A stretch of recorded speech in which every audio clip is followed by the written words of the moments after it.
Сәлеметсіздер ме? Сіздермен бірге Нанакай каналындағы Лейла. Бүгін біз кез келген санды 11-ге көбейтудің оңай жолын үйренеміз. Ал бастайық. Мысалға, 53-ке 11-ді көбейтейік. 53-ке 11-ді лезде көбейту үшін мен 5-ті және 53-тің үшін осылай жазып қоямын да, ортасына бір орын қалдырып қоямын. Бұл орынға не жазамыз?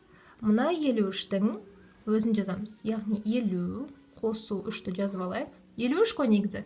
5-ке 3-ті қосып жатырмыз дейік. 5-ке 3-ті қоссам 8. Осы 8-ді мына орынға қоямыз. 583.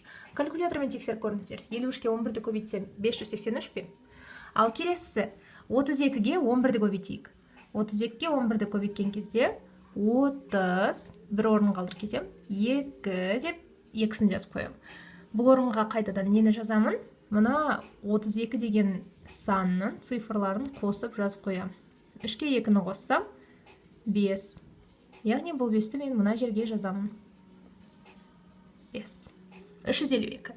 Тағы да біреу көрейік. Бұны енді сіздер көріңіздер. Видеоны паузаға қойып көріңіздер де, шығарып көріңіздер. Шынымен де солай шығамын. 7. 2. Мына 72-нің 7-сі міне, 2-сі міне. Ортасында бір орын бар дейік.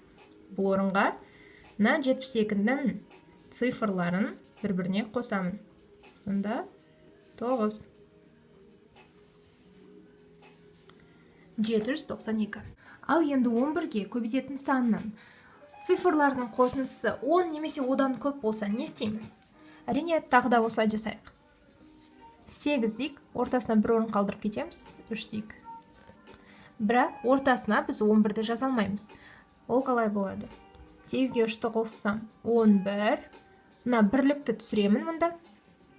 Ал мына 10-дық бірді мына 100-дікке қосам. Сонда 9 болады. Сонда барлығы 913 болады. Енді келесісі 79-ға 11-ді көбейтейік. Міне 7-ні жазып қойдым. Орын қалдырам. 9. Қазір мына 7-ге бірдеңке қосылады, а мына жерге не түседі? Мына 2 цифрдың қосындысының бірлігі. 7-ге 9-ды қоссам 16. Бірлігі 6 ғой, 6-ны түсіреміз. Ал мына бір 10-дықты 7-ге қосамын. Сонда 8 болады. Сонда 869. Келесісі 64-ке 11-ді қалай көбейтеміз? Сіздер де менімен бірге көбейтіп отырыңыздар. 6-ға 4-ті қоссам 10.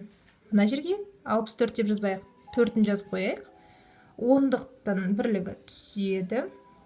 Ал мына 1 болса, мына 6-ға қосылады. 6-ға 1-ді қоссам 7.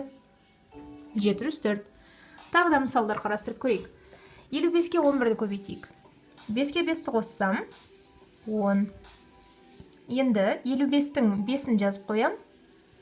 Мына бірлігін жазып қоям. Ал мына 10-дықтың бірін 5-ке қосам. Сонда 605. Енді 66-ны 11-ге көбейтейік. 6-ға 6-ны қоссам 12. Енді 66 деп жазушы еді қой бұрында. Енді 6-сын жазып қоям. Бірлігін түсіремін. Ал 10-дықты болса, мына 6-ға қосам. 6-ға 1-ді қоссам 7. Келесі 77-ге 11-ді көбейтетін болсақ, 7-ге 7-ні қосамыз. 14. Енді 77-нің мына 7-сін мына жерге жазып қойшы едік қой. Мына орынға 4-ті түсіремін. Өйткені ол қосылған санның цифрларының бірлігі.